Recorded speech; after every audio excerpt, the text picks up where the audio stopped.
জামা কাপড়, আজকের কাজটা আমার হালাত খারাপ। কল পাম্প করতে করতেই অবস্থা খারাপ হয়ে যাবে। ওকে যে বলবো হারগিস দেবে না। আইডিয়া, এরকম ভাবে ওকে দিয়ে জল পাম্প করাবো। এই যে শুনছো? দূর বাবা, ভালো লাগে না, সব সময় ডাকে। কি হয়েছে? দেখো না গো, কলে না জলই পড়ছে না। জল পড়ছে না? এই সরো সরো সরো দেখি দেখি। এই এই তো জল পড়ছে। এই তুমি তো একবার দেখলে, আরেকটু দেখো না, তখন পড়ছিল না গো।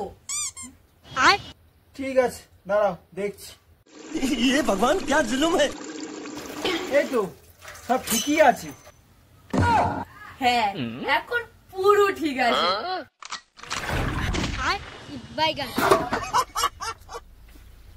নাও কি করছিলে করো।